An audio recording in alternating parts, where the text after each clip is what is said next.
நான் ஜென்ரலாக வந்து ஒரு ஃபினான்ஷியல் ஃப்ரீடம் பற்றி பேசணும்னா ஒரு ரெண்டு இம்பார்ட்டன்ட் ஆஸ்பெக்ட் பற்றி பேசுவேன். ஒன்று வந்து பார்த்தீங்கன்னா இன்ஃப்ளேஷன், ரெண்டாவது வந்து பார்த்தீங்கன்னா டாக்ஸஸ். எங்கள் கம்பெனி பேரே பார்த்தீங்கன்னா RRRன்னு வச்சுருக்கோம். RRR அப்படின்னா என்ன அர்த்தம் அப்படின்னு பார்த்தீங்கன்னா ரியல் ரேட் ஆஃப் ரிட்டர்ன். அப்படின்னா என்ன அர்த்தம் அப்படின்னு கேட்டிங்கனாக்கா, இன்ஃப்ளேஷன் வந்து இன்னைக்கு வந்து நம்மள மாதிரி ஒரு சாதாரண ஒரு நடுத்தர மக்களாக இருந்தீங்கன்னா நம்மளோட இன்ஃப்ளேஷன் வந்து ஒரு 6% இருக்கு. இதே வந்து உங்க பையன் கல்யாணத்துக்கோ உங்க பொண்ணு கல்யாணத்துக்கோ பார்த்தீங்கன்னா அதனுடைய இன்ஃப்ளேஷன் பார்த்தீங்கன்னா கிட்டத்தட்ட 10% இருக்கு. இதே மாதிரி நீங்க வந்து ஒரு ஹாஸ்பிட்டல்ல வந்து ஒரு எமர்ஜென்சிக்காக போறீங்கன்னா அங்க இருக்கிற இன்ஃப்ளேஷன் வந்து பார்த்தீங்கன்னா 12%ல இருந்து 14% இருக்கு. அப்படின்னா என்ன அர்த்தம் அப்படின்னீங்கன்னா, ஒரு ஆபரேஷன் வந்து போன வருஷம் 2 லட்சம் ரூபாய்க்கு நடந்தது அப்படின்னு சொன்னீங்கன்னா, ஒரு 2 வருஷம் கழிச்சு அந்த ஆபரேஷன் வந்து பார்த்தீங்கன்னா கிட்டத்தட்ட 2,40,000 ரூபாய் ஆகக்கூடிய வாய்ப்புகள் இருக்கு. ஸோ அதனால வந்து நம்மளுடைய இன்ஃப்ளேஷன் ரேட் வந்து ரொம்ப ரொம்ப ஜாஸ்தியாக இருக்கு.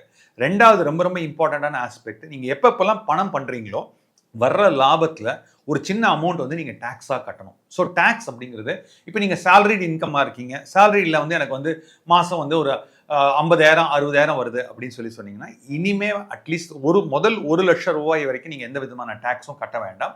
ஆனா உங்களுடைய சம்பளம் 2 லட்சம் 3 லட்சம் போயிடுச்சுன்னா நீங்க வந்து டாக்ஸ் பிராக்கெட் வந்து 30% போகக்கூடிய இதில் இருக்கீங்க.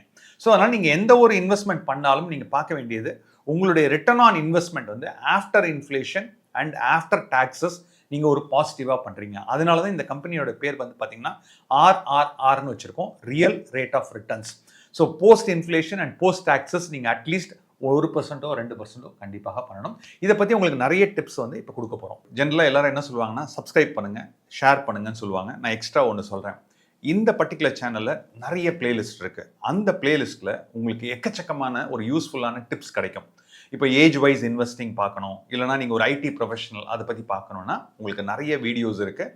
எல்லா பாப்புலர் வீடியோஸும் நிறைய கொடுத்துருக்கோம். எல்லாமே ஃப்ரீ வீடியோஸ் தான். தயவு செஞ்சு இந்த பிளேலிஸ்ட்டை பாருங்கள். நன்றி, வணக்கம்.